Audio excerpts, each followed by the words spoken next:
Hey, hey, welcome back to the Girl Be Free podcast. I'm your host, Siobhan, your community cultivator and founder of Be Free Project. I help women who are ready to flourish, feel fulfilled, and be free to show up for themselves. I am deeply passionate about community, sisterhood, and personal growth. So if that's your jam, keep on listening. And now let's get into the show. Hey, welcome back to another episode of the Girl Be Free podcast. I am back this week with another Chasing Free feature with my great friend Achie, who is an entrepreneur, speaker, and certified coach for women. Her specialty and mission is to help women identify and debunk the limiting beliefs that cause them to hide from their awesomeness in order to reprogram their thinking for wholeness and success. She is also the creator and host of the I Am Achie podcast, a place of inspiration, love, and girl talk for the woman who's ready for personal growth. Her content encourages audiences to practically sustain their dreams by actively and intentionally developing themselves. Achie, welcome to the show.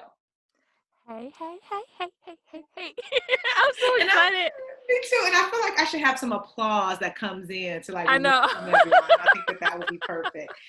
But yeah, I'm so excited to finally have you on. This has been a long time in the making, right? It has. And now we are here. We are. And how are you feeling? And how's your heart today? How's the infamous Siobhan question? Mm-hmm. How am I feeling? Siobhan, I am feeling inspired. I'm feeling inspired, and I am full of anticipation. Yeah. So inspiration and anticipation is my mood for the morning. Ooh, and I can't just leave that there. Of course. Of course, I cannot. Full of anticipation. Like, tell me hmm more. You and I kind of talked, voice noted about this last week, but it's like when you feel like something is coming. You feel Mhm. like the work you've been doing is paying off. It's about to pay off more. More things are about to happen. It's like you can just feel it. And can I give my little metaphor of the Let's staircase? bring it. Okay. Yes, I'm ready for it. So for a long time, so I had this thing where I think about a flight of steps, and at the top of the steps, you see like the golden ticket, the prize, whatever it is you're working for, your goal, your accomplishment, whatever it is you're working for. And for a while, it felt like I would see that at the top of the staircase just from a far distance. I wasn't even at the staircase. And then it became a point where I felt like I was closer to the staircase, closer, and then at the bottom of the staircase for a very long time. And now it just feels like I'm actually walking up the staircase. So that anticipation is you're getting closer, you're getting closer, you're getting closer. And we know we never arrive. We know that once we actually get to the top of the staircase, there's another staircase and another and another. But the anticipation that and the attitude and the belief that the things that I speak over myself, and we'll talk about this more in detail as we go on, but what I speak over myself every day is actually coming to fruition, and there's nobody or nothing that can stop that from happening. Mm. And that is so rich. And doesn't that feel so good? Like to at one point not even see the staircase, to Yeah. then get to the point where you're close enough to it to now be on the staircase and Yeah. see what the possibilities are. That's hmm beautiful. Yeah. I mean, I thought it was beautiful in a voice note, but then seeing you say it, like, Yeah. I could feel that. That's good. That's really, really Yeah. good. It's like the difference between having a vision and then seeing the vision. Mhm. I'm starting to see it, but not to negate anything that has happened or that I've experienced before, because I feel like it's all the process that leads up to. And so many times we try to skip that process to climb the steps. Mm-hmm. And it's like, but you've got to walk to the staircase first. You have got to stand at the bottom for a while. You have to go through the process it takes to even climb the first step. And Which is each hard. It is. That's the thing. Nobody wants to talk about that. That's the hard part. We hear a lot of talk about vision, vision, vision, and I talk about vision all the time too. But it's like the process, the personal development that's needed as you're pursuing that vision. That the process is actually is more important than the destination. So Listen. that is the part that is like, okay, this is what I should be working on. This process, because the process is where you give up. The process is when you say, I'm done. The process is when you say, I don't want to be an entrepreneur after all. That's too hard. The process is when you say, I'm going to give up on this friendship. I'm going to give up on this relationship. The process is where you say, I'm going to give up on my body goals. That's that hard process. But the big shiny thing at the top is like, ooh, I'm going to do that. But all the work included is like, ugh, well, do I really want that? And that's what I talk about all the time, like doing the work. It Mm-hmm. actually works. Of course, that's like my new thing, but it's hard. Like it is hard to stay consistent and to show up every single day, especially when you're experiencing pain while you're trying to get to the Oh my vision. gosh. Oh my gosh. And there's Oh my been gosh. many days, and we're gonna be on here all day, but there Girl, have been many days when I'm like, I'm over this. I want to give up. And even this year, I mean, we've talked a lot about this, and thank God that I did not. Thank God that I have you in my corner and our other friends or what have you, where you guys reminded me of what the vision is, and you need people like that in your corner to do that, because otherwise, you do want to give up. And then you know what you think about, Siobhan, like even the thought of giving up, we all have had it. But what really does giving up mean? If you give up, what do you do? Like what would you do if you give up? That's not even an option for me. You see what I'm saying? Yeah. Because Like what would giving I up. do? What would I do? Right. What would you do? I don't know. Exactly. You'll wallow for a little bit and you'll pick your happy self back up. And get right back into it. True. So with the thought of giving up, like I know that's not true for everybody. Some people giving up really means like giving up everything, like giving up their life, their livelihood, but that's not where you are. And I have a feeling your listeners, that's not where they are. So even the thought of I'm going to give up, that's not even an option. No, not at all. You may take a break. You may take a pause. There's nothing wrong with that. Yeah. But giving up, you'll just pick it back up anyways. At some point, because it's in you. So, yeah. Yep. So tell me, what inspired you to begin to create the life you want? What inspired me? Several things. I'll take it back a little bit. I've been on this personal development journey for many years. And, you reach different stages, right? And it's just like if you're, working on weight loss, you can have a plateau where you lost a certain amount of weight and then all of a sudden you're still working out, you're still eating well, and then you just kind of hit a plateau and you stop losing weight, right? And then you have to change up your routine to continue your progress. The same thing with personal development. And I would say when I first started, I didn't even realize I was, but I first started I was almost 15 years old when my mom passed away. That's when it kind of started for me because I had to kind of carve out my space, like who I was really quickly, because my brother was in college at the time. My dad had to go back to work and he was an over the road truck driver.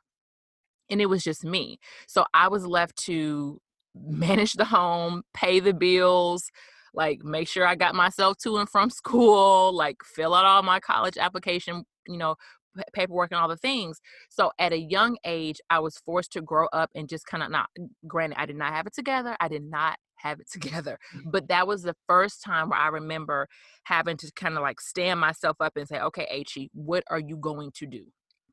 And I think that's like one of the first questions you ask yourself when you're like on your personal development journey. What are you going to do? And so I didn't have the answers, but I said, what are you going to do? At the very least, because if that was the point, my mom passed away, I could have completely given up, right? I could have went in the shambles. Now I did deal with some depression that I didn't even know about until I was in my 20s. And there were ways that I was crying out and crying for help. But considering what I went through, I kept my head on straight.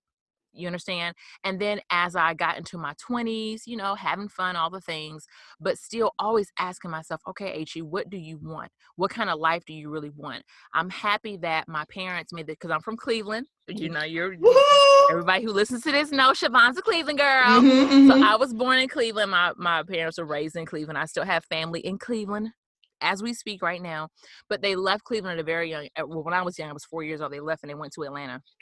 Moved to Atlanta. That's where I was raised for most of my life. And when we got there, we went through some hardships, but I saw them kind of pull themselves together. So for me, I saw the blueprint of how do you do this? How do you pull yourself together from what is seemingly nothing? So when I got in my 20s, even though I wasn't crystal clear on what I wanted to do, I was always working towards something. In my mind, it was always, you can be better, you can do better, you can be better. And going on to my late 20s and even my 30s, that thought process just continued. And the pinnacle of that, of me just saying as of late, I would say the past, I don't know, several years of, okay, it's time to up your personal development game, so to speak. It's time for you to go to the next level, is when I was dealing with some anxiety and I didn't realize I was dealing with anxiety. And I found myself in the emergency room of a hospital from an anxiety attack that I had no idea I was dealing with. And I question a lot of things because I've been on this journey all this Mhm. time. I know all the books, all the things, all the conferences. I've been like a lifelong conference goer. And I found myself at this place. I said, okay, clearly you're somewhere where you are not familiar. So there's some things that absolutely have to change. And so for me, that is when I thought I was serious before, Siobhan. Mhm. Mhm. Right. But I really, really, really got serious. And I wanted to go through that story and kind of give the different steps because, we're always on a journey. Everybody is always on a journey. And I consider myself always being on a journey to better myself. Yes. And I think that it really just got pointed like the past few years. I'm like, wait, you're ending up in hospital rooms? Like, you don't even do hospitals. What are you Mhm. doing? Mhm. So that was the pinnacle for me.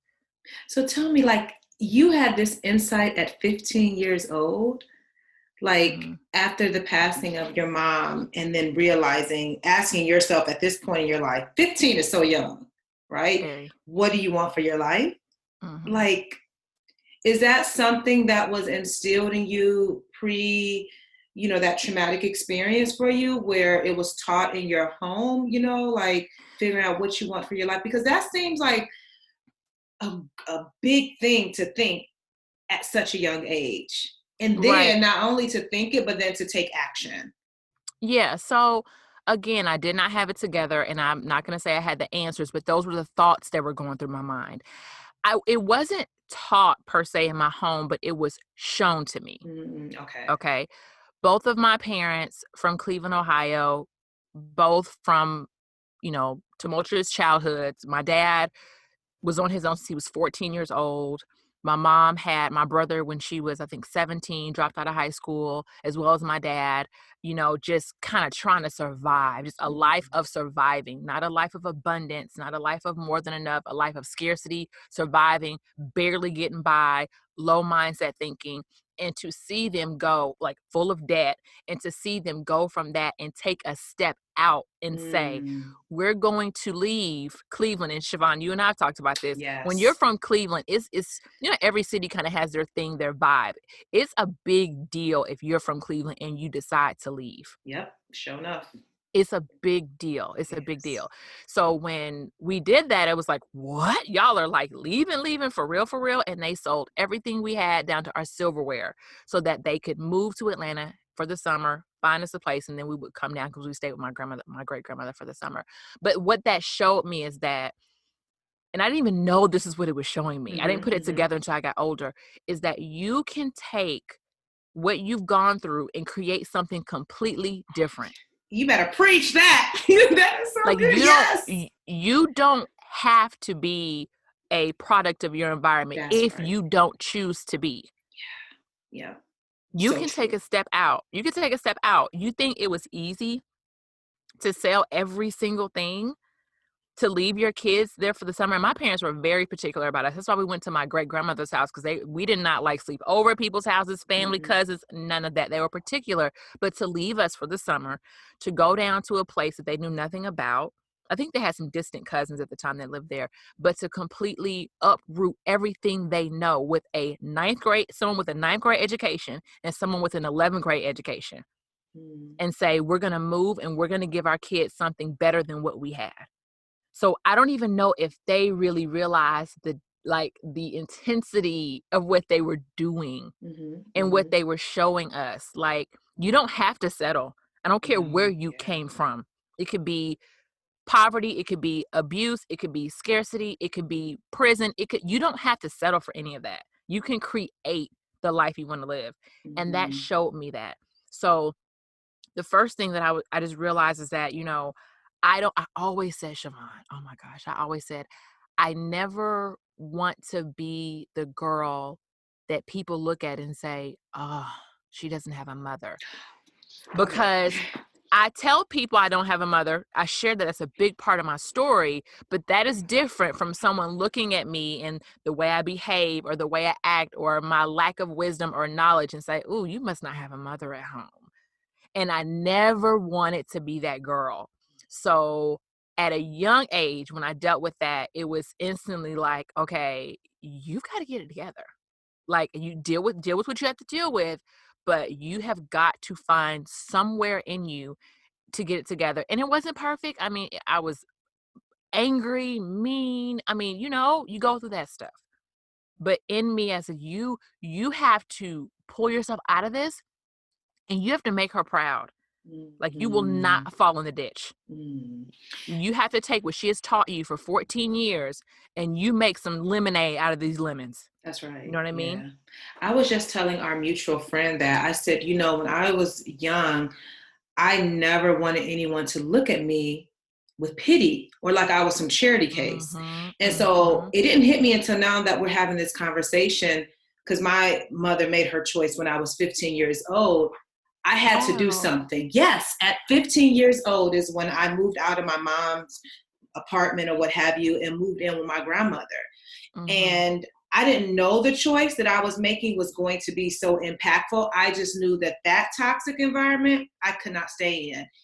And I remember, like, I don't ever want no one to feel sorry for me. So whatever I have to do, be on honor roll, get the good grades, go to college, get married, all the things, you never gonna look at me like, oh, I didn't have a mother. Because Right. I didn't want that situation to define me. So I know exactly what you Mhm. mean by that. Exactly. Mhm. I literally was just So having at that a young conversation. age, you did it too. I did it too. And it's You almost like didn't something, realize what you were doing, but you did it. yeah, and it's like something Mhm. clicks inside, like, okay, this is how we're Mhm. going to show up in our life because Yep. you're Yep. not going to be a product of your environment. Yep. But I wonder, H, do you think everyone gets that and then people ignore it? Like, because everyone goes through their own thing, but why do some Mhm. people take their situation and they let that define them? And then other people like you and I, like, we look at our situation, we're like, oh no, I'm going to do something different. Right.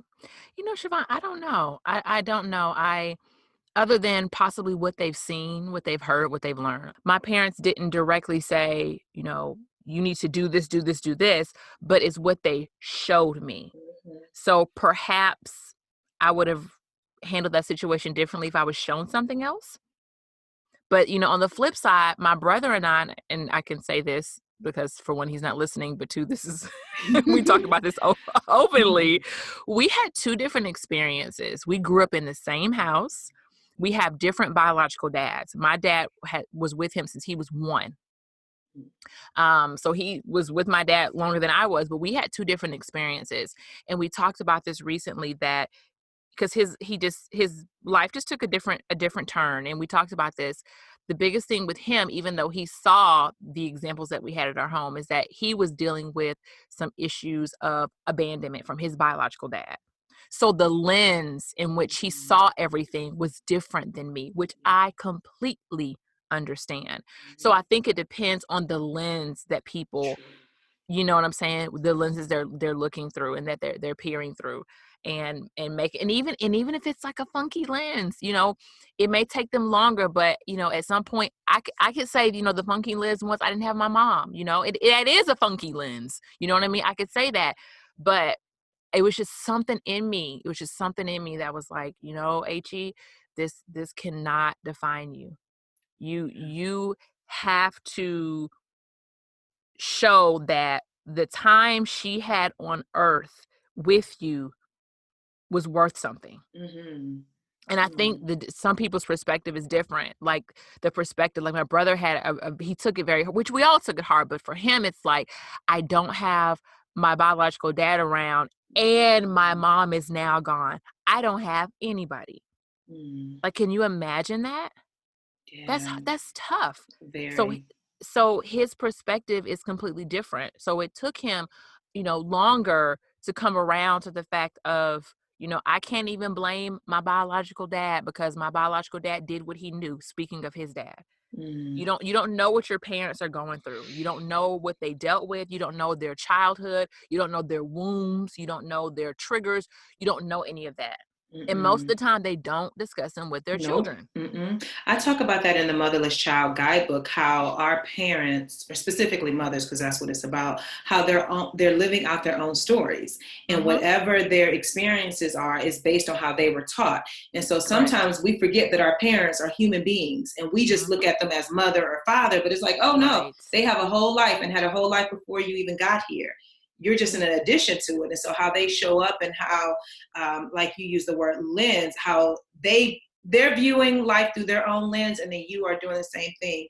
And when I look at it that way, it helps me have more compassion, specifically Right. for my mother, based on the choices that she made, because she did the best that she could with what she knew and the lens that she was Yeah. looking out of. That is so powerful. Yeah. So it sounds like your parents were your first teachers as it relates to personal growth and that shifting. What other Sure. personal growth resources have you used on your journey that has been beneficial, like books, coaches? I know you mentioned conferences, things like that. Yes. Definitely. I started going to I didn't know they were kind of like spiritual personal development conferences. So I learned of them through the church that I used to go to, some of the ones I went to, and they had like a Christian undertone, but they were really about like business and growth and development. And so that was my first like entryway into going to conferences and like, oh, I can pay money, I can go sit down, I can learn. And those things blew my mind. This was many, many years ago, but those things, it blew my mind, the things I learned, because even though my parents did a great job, showing me how to pull yourself up out of the rut, it was information they didn't know. Mm-hmm, Like, so this mm-hmm. stuff that I was learning was like, wait a minute. And then I was learning it from people who didn't look like me. I'm like, oh, they're not talking about this in our community. Like, Right. oh my gosh. So that was a thing for me. Like, I was kind of obsessed with that for several years. Like, I'm going, and I still love conferences now, but Mm-hmm, I really I would go to at least like 4 or 5 conferences a year. I'm like, I am getting this information. mm-hmm, And books as well, definitely books. I love books. I love now, of course, we listen to audible.com a lot, mm-hmm, but I love reading books, Audible, listening to books, podcasts. I have a podcast and I listen to podcasts.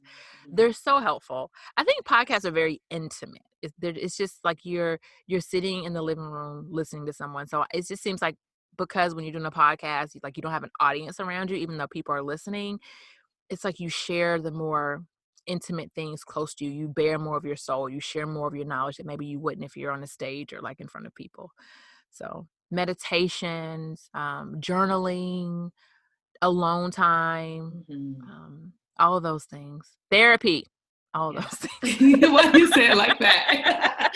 Yes, yes, therapy Yes, for sure. all those things. So, how do you show up for yourself and do the work? And specifically, what does the work mean to you? And I ask that because everyone's work is going to look different, like how I show up and how you Hmm. show up. So, specifically, Hmm. what does it mean to show up for yourself? And then, what does doing the work look like for you? So for me, showing up for myself is trusting myself. I have had to learn that, just to trust myself and to know that God gave me wisdom. God gave me wisdom. And I know what to do. And yes, there will be people along the way that come along to help me and come along to remind me and encourage me, but to trust myself, to be gentle with myself, Mm-hmm. because we are our toughest critics. So be gentle with myself. Also, I love alone time. I love just really reflecting, asking myself difficult questions. I love having conversations with my friends. Mhm. And also something that I really love that helps me is that I have a personal manifesto that I created. I used to do like kind of regular affirmations, but I upgraded it to a personal manifesto. And for me, that is the work because I remind myself every day of what I want to see, of the things that I'm working towards, of who I am becoming, of who I want to be. And the day is, Siobhan, there's days I don't even want to say the manifesto. All I got to do is read it. And there's days I don't want to do it because I'm just maybe just feeling really horrible that day. So for me, that's like a culmination of what the work looks like. It's not just one thing. One day I may journal a lot. One day I may not journal at all, but I may want to read. One day I'm just saying my manifesto over and over and over again.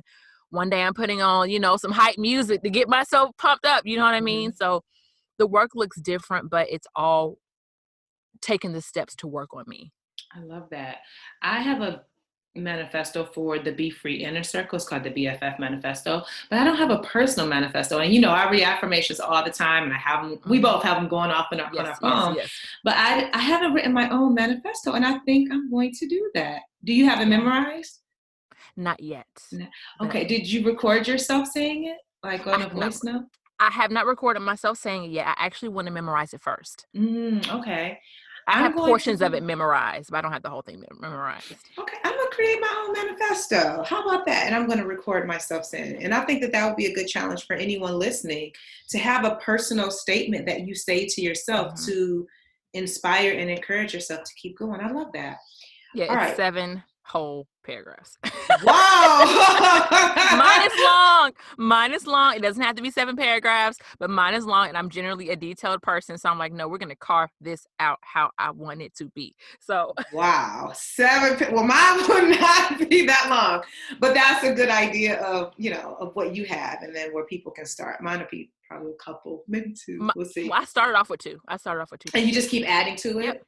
I love that. I was listening to now one of my favorite podcasts, and I didn't even text you this yet. It's called The Big Leap. So you've heard of The Big Leap, the book? Have you heard of it? I feel like I have. With Gay Hendricks. Well, he has a podcast to Okay. the book, and he shared like his 5 main goals.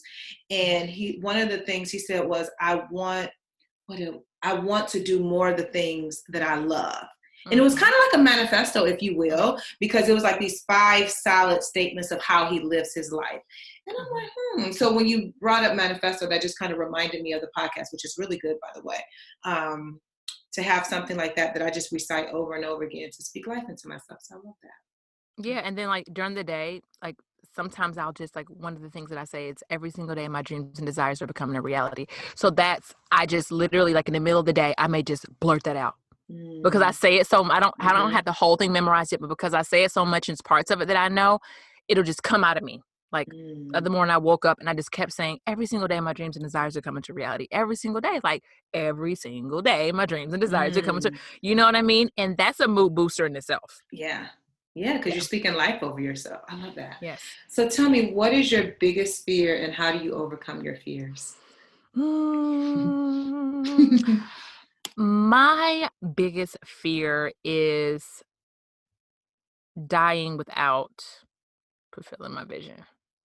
One of the reasons, and it's actually gotten stronger since I had my son, is because part of me fulfilling my vision is breaking down the walls and the barriers that I grew up in, that I was taught, that society has taught us. And I don't want that for him. So it's kind of like how my parents, by them doing the work that they did to improve their lives, showed me. It wasn't even them sitting down and giving me a lecture. It's the same. It's like, I want to show him several things. I want to show him what's possible. I want to show him that he can just live as free as he wants to be. And I also want to show him how he can marry a woman as a boss. Come on. Yes. You know what I mean? Like, you don't have to, like, if you want a woman that you just want to take care of, do your thing. But don't be afraid to marry a woman that's like, they got her stuff together. Absolutely. They got her stuff together. Like, let that be the standard, actually. Yes. Ooh, because I'm going to say this really quick, going on a little tangent. My husband and I talked about this, as men, they're conditioned and taught, you have to be the provider, you take care of the woman, you forget about your emotions. If you're not doing this, doing that, you're not a man.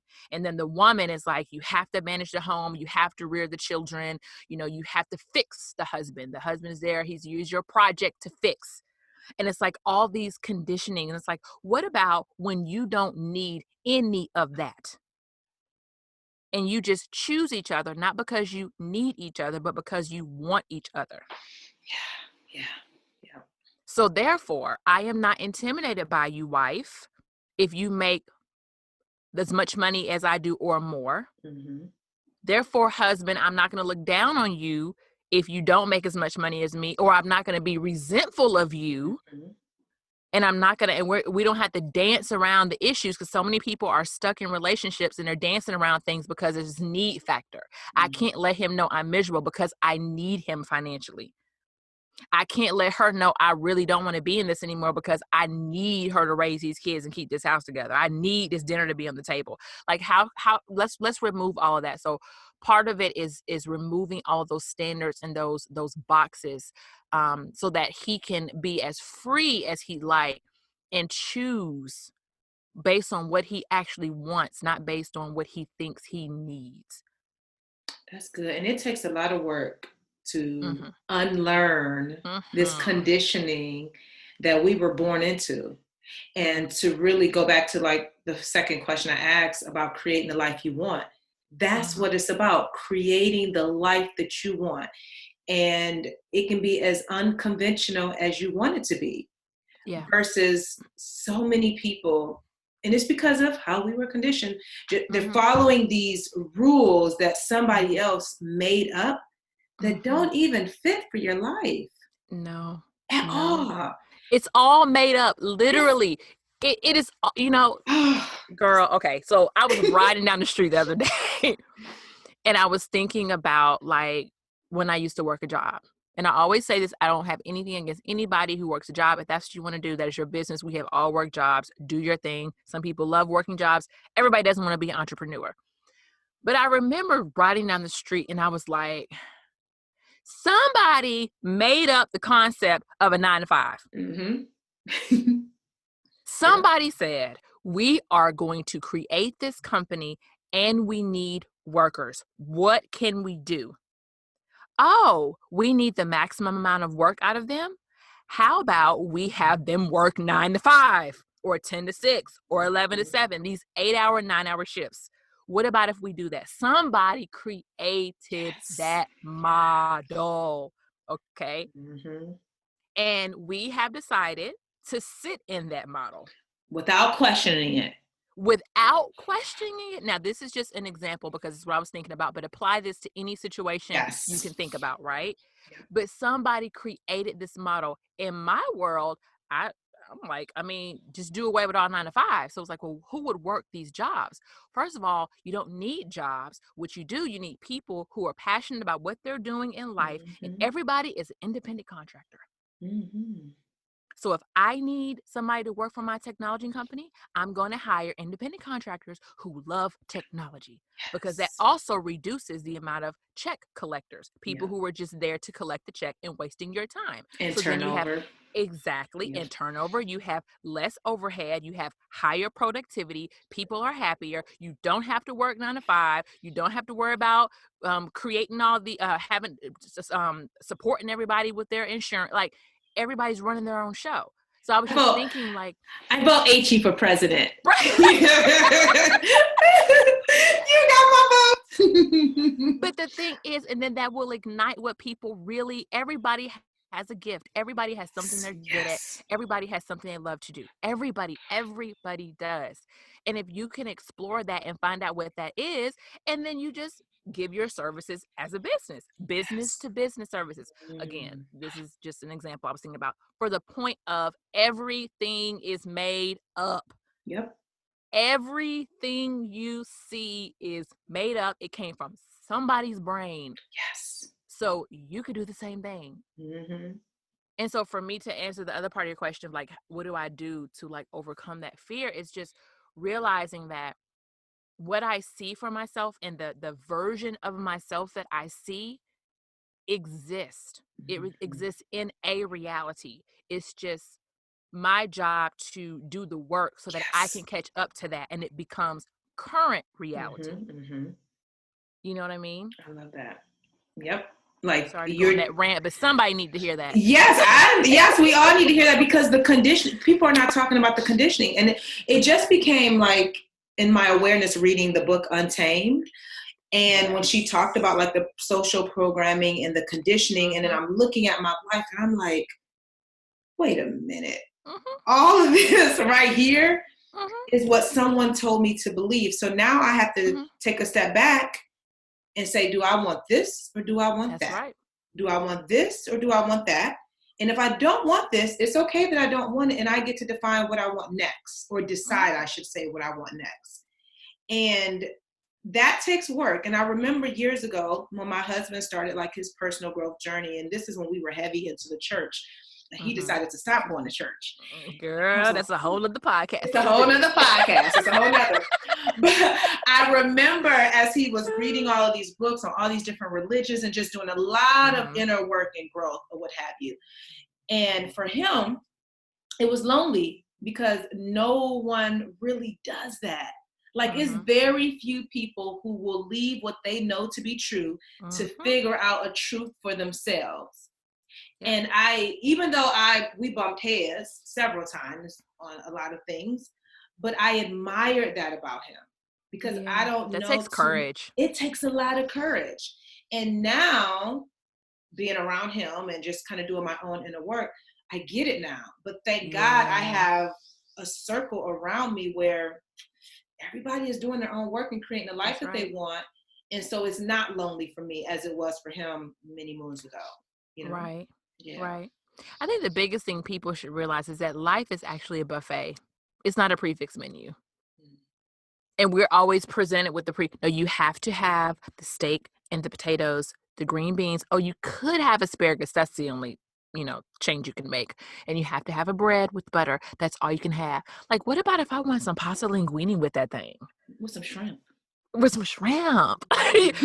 that's not how it's taught. This is how it's supposed to be. This is how life goes.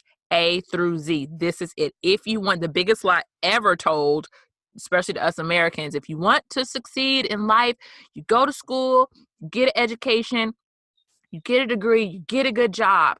And that's the American dream. It's like biggest lie ever told.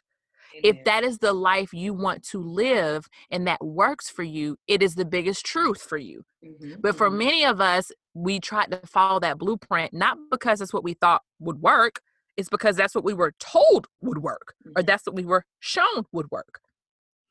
How many of us are actually using the degrees that we got to do what we're doing today? That's a whole nother story. Correct. Whole nother story. So tell me, what keeps you motivated on days when you feel overwhelmed?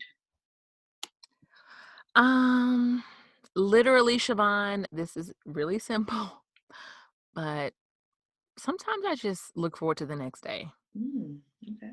I do. Some days I look forward to the next day. Some days it's, reading my manifesto or affirmations or listening to podcasts. And music's a huge mood booster. Music's like in every part of my day all the time. So music's a big thing. But the big thing for me is just saying, you know what, tomorrow I'm just going to lay down. I'm just going to wake up tomorrow and just try it again. Because sometimes when you are, no matter how much, personal development you do and how much personal growth you've experienced, we all have down days. Yes. Yep. And I don't know about you, but when I am in a funk, I'm not going to pick up a book and be like, oh, I should be enlightened.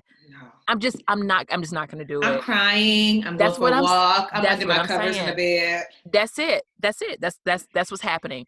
And I'm looking forward to the next day. I'm like, God, just if you can wake me up tomorrow, we would try this again. My moods will be leveled out. Let me, and sometimes it does take going outside, like you said, going for a walk. But a lot of times it's just, let me just be by myself, have this moment, let the feelings process. That's a big thing. Sometimes I was just telling my sister-in-law this. I think she's going through a divorce. She hadn't admitted it, but I think she's going through a divorce. And it's really, she's talked so much about the pain. I can't let it hurt anymore. I can't let it hurt. I said, no, let it hurt. Do not rush that emotion. We want to be happy all the time. We want to be excited all the time. But nobody wants to fully experience the pain, the hurt. But there's transformation and growth in pain. Amen. Yep. I'm not saying wallow forever, but let it properly process. And most of the time we don't do that. We want to rush through it so we can get back to the, oh, I'm so happy. But it's like, deal with that growth. Transformation happens in discomfort. Amen. Yep. I second that. I know exactly what that feels like. And also to feel it in your body, you know, like I was just maybe about a month or two ago, I acknowledged that I was angry. I think we talked about this. Yes. Oh, yeah. We talked about it on your podcast. Yes. I was about to say, yeah, we did talk about it on my podcast. Woo! When I tell you that, I'm still like, I cannot believe I was carrying so much anger, but I was. Yeah. And I read this article, like the 7 stages of grief. And I think going through those stages has been really helpful. And so if people are grieving, like allow yourself to grieve. And grief shows up in many forms, not just when someone passes away, but you can grieve the loss of a job. You can be grieving during this darn pandemic with all the things happening, right? And you're right. People want so many levels of grief. So many levels, and they want to rush themselves out of it so that they can get to the happiness. But to your point, the lessons and the growth comes when you allow yourself to feel all of your feelings. Yes. And grow from there. It's hard though. It's not easy. That's why very few people do it, you know? Right. Yeah. You rush through that. So tell me, what has been the most important lesson that you've learned about yourself this year during a pandemic? I have learned, I'm going to kind of double back on what I said earlier. I think I dipped too far into it, but I have learned this year that what I have inside of me, it cannot be taken away. And you and I were talking about this because I had this thing in my mind, limiting belief in my mind, that if every part of my life was not perfect, then I could not move forward, that I could not experience any level of success, that I would not experience any level of growth. I had to have everything in line, everything, you know, your marriage has to be in a perfect place. You have to be a perfect mom. You have to make sure your health is perfect. Everything has to be perfect before you can move forward. And that is just not true. It's just not true. And the gifts that I have inside of me, the gifts that you listening have inside of you, they're innate. They're innate gifts. They're inalienable gifts. They're intrinsic gifts. They can't be taken away. And I've learned this years ago, and I've heard it, and I've known it, and I've read the books, but it's like, it's something when you really begin to own it. And it's like, wait a minute. Nobody or nothing can take this away from me. This is what God put inside of me. Yeah. And there's never going to be a point in life where everything is just perfectly smooth sailing. You may have a little period, like a week, you know? Right. Literally. Yeah. You may have a week where it's like, oh, it's just amazing week. This is marvelous. And the next week you're like, well, damn. Like, didn't see that one coming. You know what I mean? Yep. But that doesn't stop what you are here to do. It doesn't stop the impact you are to make. In fact, it makes it more rich. I've been using that word a lot lately, rich. Yeah. What happened? Like, was there something specific that happened that taught you that lesson? Was it like an aha? Like, was it an experience that you had where you're like, wait, everything doesn't have to be perfect for my life to still look and feel good, or for me still to experience the things that I desire? Was there something that happened, or was it just like, I got it now? Okay, I'll say this. We both have a religious background. Yeah. Okay. So, you know, I was taught if you're going through things personally in your life, you just need to sit down. Which is true. You do need to have a seat, right? You need to have a seat and take a deep breath and figure out where you're going and what you're doing. However, it was more so in like a punishable way. The sit down of, this is not together, this is not together, this is not together. You need to sit down and you need to get this in line and you need to do this. Almost like a little whip, kind of like. That's what I envision in my mind. If you and your husband are going through a hard time, How dare you try to pursue, some goals or a business or a vision? I'm thinking, well, hell, he ain't stopped working. Right. Like, he's still working his business. You know what I Mm-hmm. mean? Or if I worked a regular job, do you stop going to work because you and your husband are going through a hard time? Do you Right. stop going to work because you reached a rough patch in your parenting or in a Mm-hmm. friendship or something? Do you stop? No. Right. Like, you may retreat a little bit, but you just keep it going. And for so many years, Siobhan, it seems like every time I would get like a step up or a step ahead, something would happen and my mind would say, see, this is why you need to stop. Mm-hmm. Mm-hmm. See, this is why you don't need to be working on this, because this stuff ain't in order. This stuff, this you ain't in the will of God right now. You Right. having problems because you ain't in the will. Mm-hmm. It's like, maybe I'm having these difficulties because I'm rubbing up against some belief system that's going to bust me through this box. Yes. Maybe that's the friction. And Mm-hmm. so I decided that I'm not going to stop my life. I'm not going to stop my progression. I'm not going to stop my growth. I'm not going to stop what I see for myself because there's things happening that are, brushing up against the comfortableness of life. Mm-hmm. I have personal things going on with my family and my dad, and it's so many things happening right now.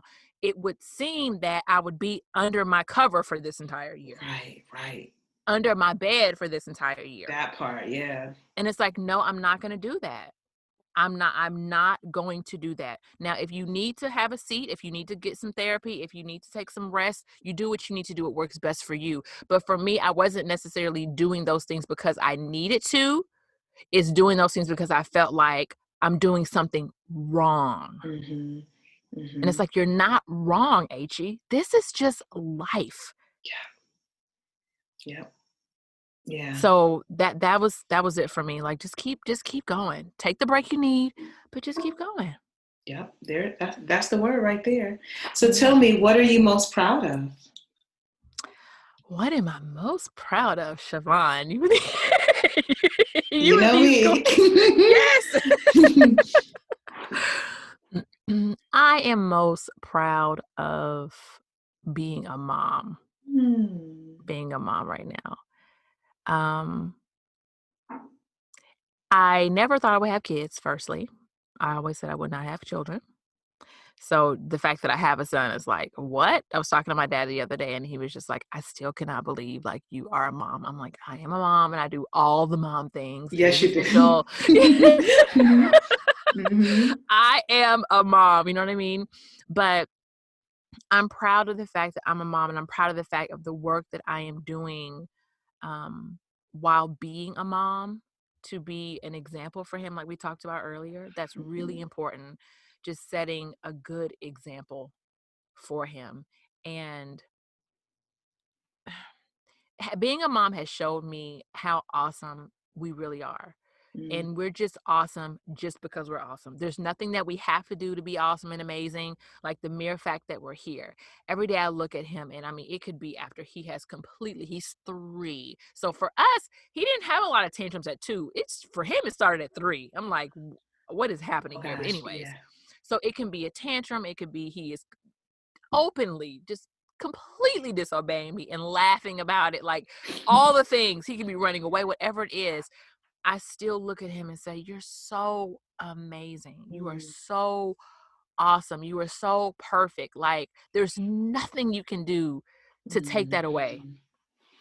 And that just reminds me of who we are as people, as humans. As I said, we're the apple of God's eye. There's nothing we can do that can take that away. And I'm so proud to have a son. I'm so proud to be a mom. I'm so proud to be blessed to raise him. I'm so proud to continue doing the work that I do so that he can have a great example of what Mm-hmm. freedom looks like, Yes, and that's what freedom good. really looks like.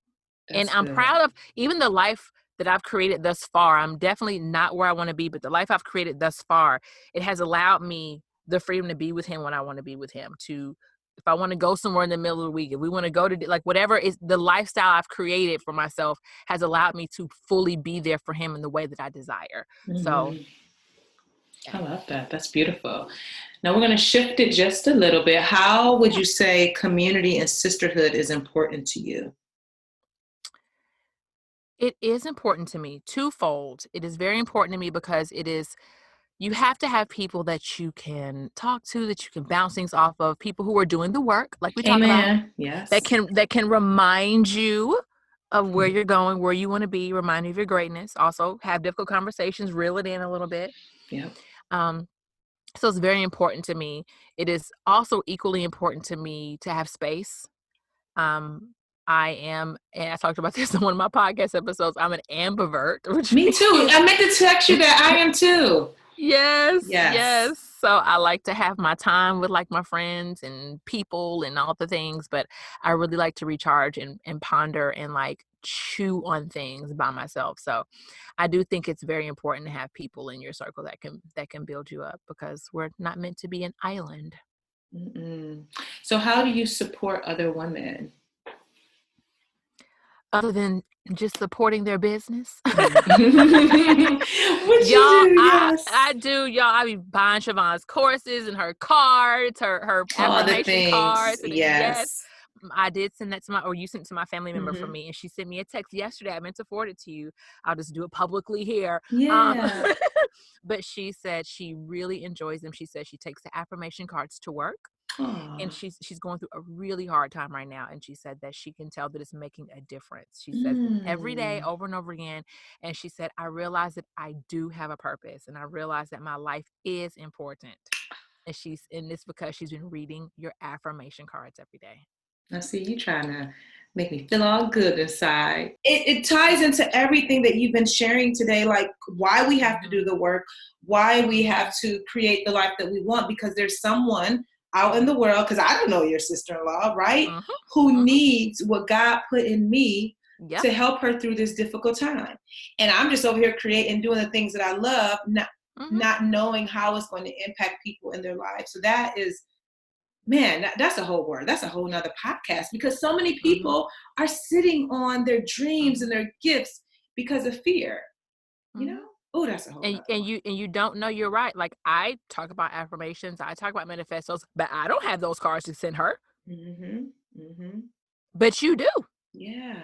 So I'm going to support your work, and then I'm going to support her by sending it to her. So it's twofold. It's this, yeah, what a beautiful thing. It's actually even deeper than that, because she has 6 girls. Woo, Jesus, 6 daughters? Yes, ma'am. Good God. Her and my brother have a total of 7 kids together, and they have 6 girls and a boy. So the way that you show up is showing your children something. Amen. Yes. So your affirmation cards are going to change the lives of her daughters and her grandchildren, because she's a grandmother now. Her oldest daughter's 20 and has a son.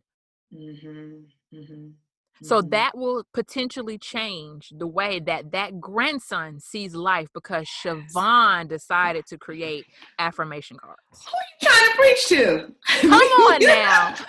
My God. Oh, that is beautiful. And I do feel like once it's a trickle down effect, right? So once you start doing your work, everybody that's connected to you will experience it. But if you don't do anything, right, and then you're just being stagnant going through life, how do you expect the generation to change that come after you? Because they're watching. They're absolutely watching, and they're going to react, again, not necessarily off of what you say, but what they watch you do. So if they see her improving herself, they see her changing, they see her saying, you know what, my mom went through a really hard time, but she picked herself up. Yeah. So for my religious people listening, that is how you break generational curses. Amen. That part. That is how you break generational curses right there. Doing your work. Doing your work. That's good. So I think that's a marvelous way to support. Also, just being a friend. Talk on it. Just being a friend. Yeah. Being a friend and being a soundboard. You know, you sent this beautiful text the other day. It was, which one it was talking about? I don't know if the title, but it's a long text about, I used to think there was I only had one best friend, something like that. And it was called Girls in Your Circle. There you go. Girls in Your Circle. And it just talks about, maybe you can post that somewhere. So I'm going to have to. Yeah. Yeah. It's so good. Just talking about how different friends serve different purposes in your life. Right. and how you can discuss certain things. Now, one friend is great to talk to about this, and another friend is great for that. And not that one friend is better than the other. It's just that they're different sounding boards, right? And depending on life experiences, what they can offer you. So just being a friend, friendship is invaluable. You cannot put a value on what it adds to your life. So, and the thing is, we did not mention, like, we met in January. That's funny when you said earlier, it's been a long time coming. I was like, it has. And I thought about, like, really, it hasn't been that long, but it seems like it's been a long time coming. Yes, that's what our other mutual friend was saying too. Like, it seems like it's been so much longer, but I'm like, no, January, girls. We met in January. Yes, through another friend, and have taken a trip together and have done all the things. And you would think that, like, we've known each other for years. Yeah. But no, only 7 That's months. what happens when you meet people that you are aligned with. Yes, absolutely. Alignment is so important, and we're not going to get into that because Siobhan talks a lot about friendship, and also she was a guest on my podcast where we talked about friendship, so you guys can listen to that too. Yes. But being aligned as friends, like that can make it seem like you met someone for been knowing them for 5 or 6 months, and make it feel like you've known them for 5 or 6 years because you're in such alignment with each other, right? So yeah, and I'll make sure I link to your episode in the show notes. Tell me, what's one thing you would tell your 20-year-old self? One thing, Siobhan? If you have two, you can share as many as you like. Girl, I can talk. Okay, let me see. We're gonna not make this podcast 5 hours long. It's funny you asked me that because the podcast I released today actually talks about that. It talks about what I tell my 14-year-old self. And what I tell my 14-year-old self is the same thing I would tell my 20-year-old self, 37, 47-year-old self. And it would be I think I said this earlier, but I was going to say trust yourself, because that is a thing that I talked about. But I'll say this. I would say to really understand your power. Understand your power, and to not give that away to anybody. For many years, I gave my power away to people who I thought were more powerful than me, people who I thought had more credentials, more experience, more wisdom. And not saying that what they have is not important, but I am pretty freaking powerful. I am a force field of power. And the things that we can create, like we're made like God. We can create our world with words. And to know that I can create anything I want, that I can change, alter anything I want, that I can paint a picture any way I want. Like anything I don't like can be changed. Like, and I have the power to do that. Like, I have the power to do that. And I'm saying it so intently because, gosh, if you guys just know how many years I struggled with that. Always relying on somebody else. Always relying with somebody with the letters behind their name, or the letters before their name. That if it didn't come from them, then it's not viable, or it's not thus saith the Lord, or it's not for me, or it's not gospel if it don't come from them. And it's like, but what about what God put in me? Yes. Did you listen to the Abraham Hicks video I sent you yesterday? I have not yet. Listen to that today, because it speaks exactly to what you're saying. Okay. Yep. I love Abraham Hicks. But yeah, I will listen to that. But it's like the power that we have in us is, oh my gosh, it's immeasurable. And even if you like scientifically look this up, it's crazy the amount of power that we really have, and nobody really fully taps into it. But just to understand your power, understand who you are, understand why you are, understand whose you are. And when you understand that, it gives you a boldness, a clarity, a confidence that cannot be taken away from anybody. Like nobody can take that away. Nobody. And it's like, I dare you to try. You will get laughed at. But I have not always been this bold. Oh, yeah. Me either. Yeah. I have not always thought this way. It's like, I am bold and I am strong and I am powerful to a degree. But they are this, and they may be fabulous. They may be knowledgeable. They may be powerful, but that has nothing to do with me.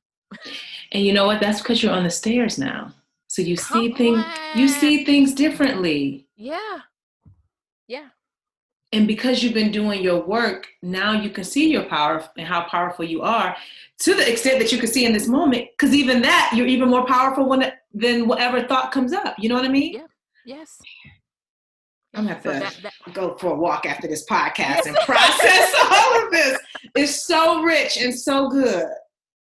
Yeah, man, we are pretty awesome. Oh my gosh, we are. And we've just been taught that we're not. Life experiences, life circumstances, our families. Oh my gosh. I was watching The Crown on Netflix. I love that show. The Crown's really good.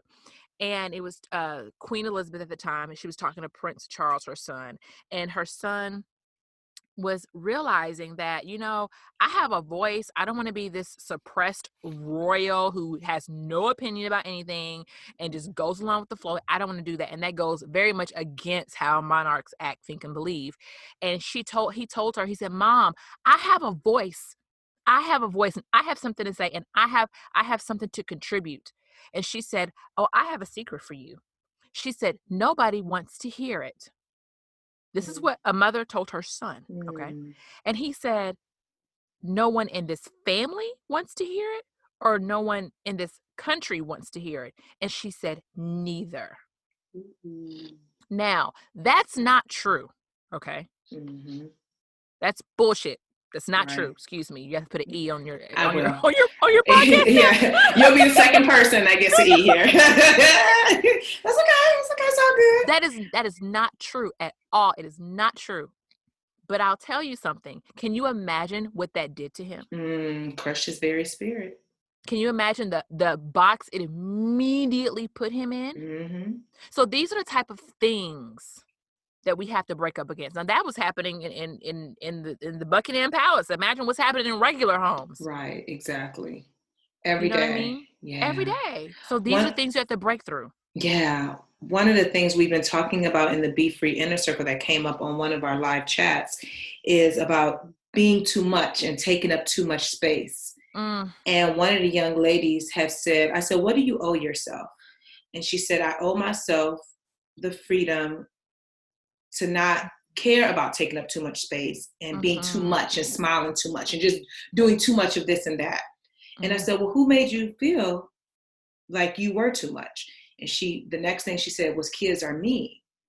So I said, somebody, some child in her back in whatever, expressed that she was too much. And that limiting belief has followed her all the way into adulthood.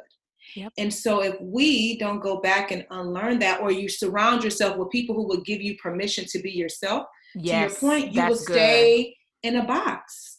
That's true. That somebody else put you in based on their own conditioning. Based on their own, because somebody told them that they were too much. That part. So then they pass it on to you, and now you're living your life feeling like you're taking up too much space because of someone else. And I said, listen here. I said, every single woman in this community, you can never take up too much space. Every day I want to hear about your wins. I want to hear about what you got going on, because the world may not let you do that yet. But if you can get comfortable in the Be Free Inner Circle of doing it, trust and believe you're going to have more confidence in yourself, more courage and all that jazz, that then you can start to feel comfortable with taking up space. But if no one is giving you permission to do that, you're going to continue to shy down. You're not going to operate in your gifts, and then you're going to be living these mundane lives. Not with me, you ain't. Anybody connected. Come on. We know not with Siobhan, honey. Not at all. Anybody that's connected to me, I need to see you win. And I emphasize the word need. Why not? Why not? I can go on a whole tangent. You know how we get. Girl, it's okay. Because we need people like that. We need people like you. Yes. Even those kind of comments, it's like that gives someone freedom to say, what? Yeah. I get to be who I am. I get to win. That was a big thing for me, Siobhan. I didn't think I was allowed to win. I'm serious. I didn't think I was allowed to. Because that's too much. Yes. You don't outshine people. You already have a big personality. You dare not win too. So you self-sabotage yourself. So you don't win because you think you don't have what it takes. So you're self-sabotaging because you're afraid you're going to outshine somebody. But guess what? They shining too. Right. And we both can shine together. Oh, that's my what I'm gosh. saying. Oh, my goodness. Yeah. My hope is that every single person listening to this podcast, this particular episode, like, they find their own truth, right? Yeah. They stop playing small and that they operate and own their power. Why not? Yes. Why not? Oh, I gotta take a walk after this. We're in the pandemic. A lot of people are still quarantined. You ain't got nothing to do but own your power. Come on. And you better be around the right people that allow you to walk in it. Yeah. Oh, man. Okay. What advice would you give to someone just starting out with changing their life? I would say be gentle. Be gentle with yourself. Everything we're talking about, and as boldly and fierce as we're saying it, this wasn't always us. Say it again. This is new. This is right, so you have to give yourself the space and the allowance to bump your head, to make mistakes, to not get it right, and to just be gentle. Know that up to this point, you have done the best that you've known with what you had. So when you get a set of new tools, you don't automatically know what to do with those tools. You have to look at the user manual. You have to figure out the function of them. Think of this podcast as new tools. Mm-hmm. That's good. So you take the tools, but you got to know what to do with them. And be gentle with yourself in doing that. That's the biggest thing, because I still tell myself this, because we want change immediately. We want progress immediately. We want transformation immediately. And it doesn't happen that way. I find that most change happens, it happens slowly. And you don't even realize it. You don't realize. Literally, you'll wake up one morning and you have to even bring to your attention, oh, I don't even talk like that anymore. I don't even think like that anymore. Oh, that friend that was super negative, man, it's been like 5 days since I spoke with her. We used to speak every single day, several times a day. It's like subtle change that happens. So I think being gentle with yourself is very, very important. And also to speak life over yourself. We talked about this too. Yes. It is so important to speak life over yourself every single day, even if you don't have a full 7-paragraph manifesto. It is, because that's a lot, guys. I know that's a lot, and it took me a while to create. But even if it's a paragraph, even if it's a sentence, like I said, if I wake up in the morning, I'm just like, every day my dreams and desires are becoming a reality. If that's maybe the only thing I say over myself that day, guess what? I've said that over myself. And then you got friends that's sending you voice notes and text messages on a daily. Hey, Achie, top of the morning to you. Exactly. Listen. Great morning, grand rising. The way we got this set up, ain't no way you ain't gonna have a moment, right? Not with us in your corner. Not at all. Yeah. I love that. That's a really, really great advice. So I have a question that you're not aware of, but I want to know, especially because you are a music head. What are you? You're like, what are you about to ask me? What are your top 3 albums? Oh, all time. Top 3 albums of all time? Of all time. Oh, Siobhan. Oh, man. I would have loved to have known this ahead of time, because I had to dissect. Okay. One of them, top. Okay. Let me think. One of them off the top of my head is Jay-Z, Reasonable Doubt. That was like his first like commercial album. Listen, classics. Okay. So Jay-Z, Reasonable Doubt. Let me think. Oh my gosh, I'm on the. Well, let me think of some things I like just completely jammed off of. When you ask me that, I'm thinking of like old school stuff. I really love Daniel Caesar. He's amazing. I really like him. And he's very unassuming. Like if you see him, you would just not, first of all, he doesn't even look like he sings or he's like a musician at all. And then like when he opens his mouth, it's like, what? Oh my God, please sing more. I love him. I like Drake. Oh yeah, me too. I like Drake. And let's see. You know, it's funny. I heard you say something. I listened to the beginning of it's the whole thing of your podcast this week. You were talking about Big Sean's new album. It's so good. I meant to text you. I haven't heard the whole album, but I like Big Sean. Me too. I like Big Sean. So I'm gonna have to check the album out. So I think that's it. And I know I'm forgetting something. And after this podcast, I'm gonna be like, why didn't I mention this or this or this or this? But I'm gonna leave it right there. I think I'm gonna leave it right there. You did good. I'm so uneasy. I'm like, I'm missing out some great music. Wait a minute. It's all in your body language and your face. I know it's so much intensity. What am I missing out on? Mm-hmm. Well, thank you for sharing those responses. And then my last question for you is, what does being free mean to you? Being free to me, what does that mean? It just means creating a life that I love, Siobhan. Mm-hmm. It just means creating a lifestyle. It means having options. There we go. Being free to me means having options. Mm-hmm. Having options, it means, as we talked about earlier, releasing any kind of limiting beliefs, releasing any kind of mental bondage that keeps you trapped. That definitely means freedom to me. Even the freedom to say SHIT. You can say it. We grown women. I think I said something recently on here. Even the freedom of that, it's like, wait a minute, did you just curse Achie? Like, y'all don't get it. Like years ago, I cursed, and then I was like, no, I'm never, ever going to curse. Like, I'm not going to do that. I'm not going to have a front seat in hell because I said curse words. It's like, wait a minute, if I say shit, I'm not going to hell. I'm not. I promise I'm not. But what that does is may upset the 5 people in my head who I think are always watching me, which they are not. But it's like, just the freedom to really just be who you are, unrestrained. Yes, I love that.